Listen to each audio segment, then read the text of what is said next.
the CEO of PlayStation, said in court today that all publishers unanimously dislike Game Pass. Pretty big claim. Let's get into it. As you're likely well aware, Microsoft and the FTC are waging battle in court this week to determine the fate of the Activision Blizzard deal. The injunction hearing taking place right now is a byproduct of the FTC's antitrust lawsuit that seeks to block Microsoft from buying Activision Blizzard in its entirety for $68.7 billion.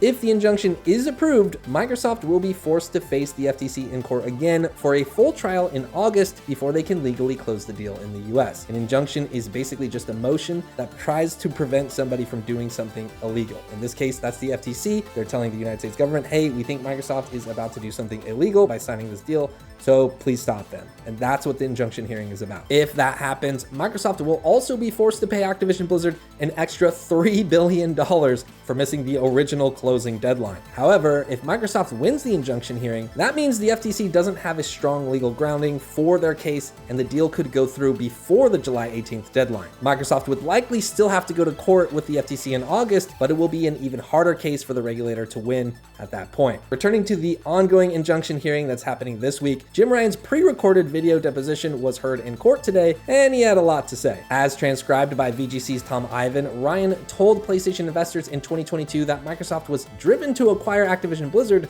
because of Game Pass. His reasoning? Publishers hate it. Specifically, he said, I talked to all publishers and they unanimously do not like Game Pass because it's value destructive. I'm guessing the logic here is if publishers hate Game Pass, then Xbox would have to buy them in order to get the most attractive titles on the service day and date. When pressed by Microsoft's legal team if Ryan really talked to every publisher, he replied, I talk to publishers all the time. And this is a very commonly held view over many years by the publishers. So not exactly concrete evidence and kind of a familiar rhetoric and tone if you live in the United States. As pointed out by VGC in 2021, Microsoft CEO Satya Nadella claimed that Xbox Game Pass subscribers play approximately 40% more games and spend 50% more than non-members, which would benefit publishers. Also note, major publishers EA and Ubisoft both have their own game subscription services, so they clearly don't think Game Pass is too terrible an idea. Furthermore, EA is partnered with Xbox, so EA Play is actually included with PC Game Pass and Ultimate Game Pass memberships. What's surprising about the testimony is Ryan actually didn't have that much to say about exclusivity, at least not in the way that you would think given the past year. Parts of the PlayStation boss's deposition were sealed from the public, so we don't have the full picture, but some of his testimony around the subject